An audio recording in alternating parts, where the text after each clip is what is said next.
Our first story comes from ABC News and a number of other outlets. 2026 marks the 20th anniversary of an important milestone in the environmental movement. That year, Al Gore released his film, An Inconvenient Truth. Al Gore, as you remember, was Vice President of the United States during the 1990s under Bill Clinton. He was one of the first national politicians to raise the alarm about climate change. The release of this film was a watershed moment in the environmental movement. It won an Oscar, but it was also derided as alarmist, extremist, and inaccurate. 20 years later, in an interview with ABC News, he says most of the science in his film was, in his words, dead right on all the important elements. It really is insane that we are continuing to use the sky as an open sewer, and we're trapping so much heat every day. It's equal to the amount that would be released by 800,000 Hiroshima-class atomic bombs exploding every day on the Earth. Gore says a few things have changed in the 20 years since the release of An Inconvenient Truth. For one thing, solar and wind energy are a much more important part of the electrical grid now. Most all of the new electricity generation is coming in the form of renewables.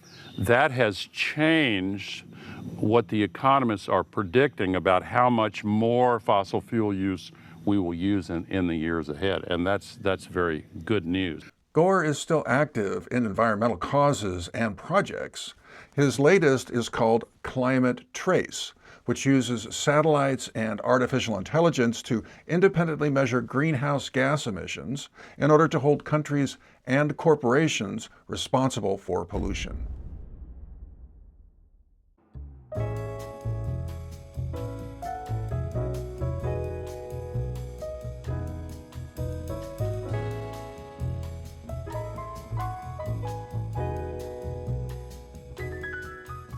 Our second story this week comes from KXLY Television in Spokane, Washington. It's covering the opening of a manufacturing facility for aviation fuel in Moses Lake, Washington, which is in the central part of the state. The plant is called Air Plant 1. Now, this plant does not make fuel from fossil fuels such as crude oil. It makes aviation fuel from carbon dioxide pulled from the air, water, and green electricity.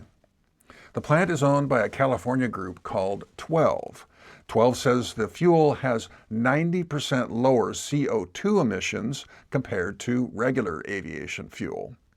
Washington Governor Bob Ferguson headed a ribbon-cutting ceremony in June for the plant. For something that's really going to revolutionize the air industry. It's the new era in the air industry of sustainable aviation fuel. That's good for our environment, that's good for jobs, that's good for our economy. The company is structured as a public benefit corporation. Major investors include Microsoft, Amazon, and Alaska Airlines. The airline has committed to buying the fuel for its planes later this year. The next story on Bending the Curve comes from Hawaii and an outlet called Hawaii News Now. They're reporting that Mokulele Airlines is the first airline to test an electric plane that can fly 250 miles, enough for flights between islands. The aircraft is built by Beta, B-E-T-A, a Vermont-based manufacturer. That's an all-electric aircraft, and the company says its tailpipe emissions are essentially zero. Electricity to power the aircraft, it says, is 40 times cheaper than aviation fuel, which means big savings for airlines. Company says the planes have a range of up to 336 nautical miles, and they can recharge their batteries in less than an hour. Now, there will be no passengers for these test runs. They'll be carrying cargo only, but they're hoping to carry passengers in the future. These demo flights are intended to test the planes in a real-world environment, and the company says they're working with the FAA over the next year for certification. Next up is an essay by the World Wildlife Fund that was published in the environmental news site Climate Change News. The essay notes that climate scientists are watching the development of a strong El Nino pattern in the eastern Pacific Ocean. The El Nino could be one of the strongest on record, resulting in massive floods and killing heat waves.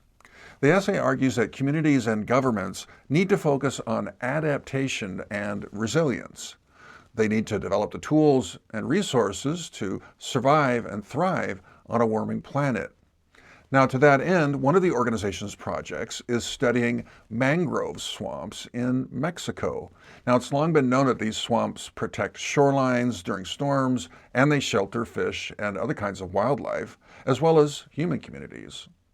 The World Wildlife Fund has started a project to study these unique forests to learn how climate change is affecting them. Using new artificial intelligence tools, scientists plan to learn ways to adapt new conservation strategies to protecting these ecosystems in the coming decades. The next story on this edition of Bending the Curve is about wine. Now, of all human activities, agriculture is among the most threatened by climate change. Consumers feel it when they see their bill at the checkout counter. One industry, winemaking, is among the most sensitive. To a wine lover, just a few miles can make a huge difference in quality of wine, even the type of wine. Winemakers have several adaptation strategies. For example, they can shade the grapevines with a special cloth. They can try different varieties of grapes, or they can move their vineyards to other land less affected by heat and drought. Now, there's a new study by Cornell University that found when consumers know about vintners who use these strategies, they're willing to pay a little bit more for their wine. Now, no one knows if this is actual behavior, but it might help growers to decide to invest in climate adaptation tools for their business and, of course, keep the wine flowing. Thanks for watching Bending the Curve. We'd love to read your comments. Tell us about a story that you think is important. Please like, subscribe, and click the notifications bell for our next edition.